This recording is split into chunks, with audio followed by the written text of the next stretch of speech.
masa tu saya pun sentak juga tau. Sentak sebab apa? Macam aku ni orang Islam yang belajar tawakal daripada zaman sekolah rendah.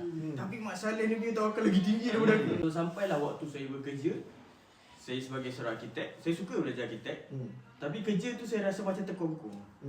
Disebabkan design ni untuk nak siapkan satu design rumah, dia tak makan masa yang pendek.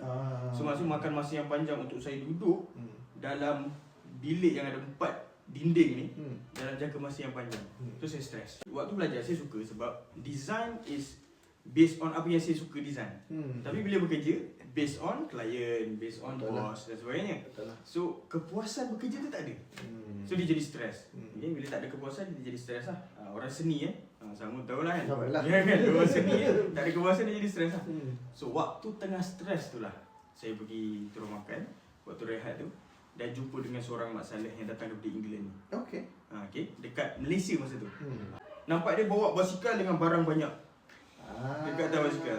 So kata dia ni gila dia apa. Mungkin Joel cakap benda yang sama kan kita orang. Tapi masa tu lah saya cakap dengan Mak Saleh, dia ni daripada mana datang bawa banyak barang? Apa shopping jual apa kan? Jual apa? Jual barang ke apa kan? So saya pun bersembang lah dengan dia kan. Tanya, nak tahu sangat ni. Dia kata tak, dia mengembara daripada England sampai ke Malaysia. Dah 2 tahun. Dia mengembara. Masa tu lah saya tanya dia kan, 2 tahun ni memang tak kerja ke? Dia kata tak kerja. So masa tu saya fikir dia confirm ni orang kaya ni. Kan? Betul 2 lah. tahun tak kerja mesti banyak duit ni. So dia kata tak, dia tak kaya. Tapi dia kata waktu dia nak cari tempat tidur, waktu dia nak cari makan, macam seolah-olah ada satu kuasa yang bantu dia. Dia dapat rasakan dia dipermudahkan urusan oleh satu entiti yang dia tak tahu. Kan? Masa tu saya ni fikir Allah lah yang bantu tu kan. Dan masa tu saya pun sentak juga tau. Sentak sebab apa? Macam aku ni orang Islam yang belajar tawakal daripada zaman sekolah rendah. Tapi masalah ni punya tawakal lagi tinggi daripada aku.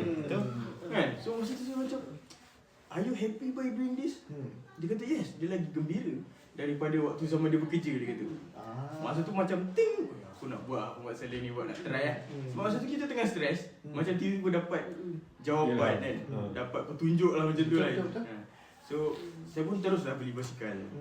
Saya terus nak try. Sebab saya memang dah berbasikal. Cuma basikal dekat sekolah, dekat universiti dah basikal lah. Cuma tak pandai, nak baiki pun tak pandai. Kalau pancit je hantar kedai.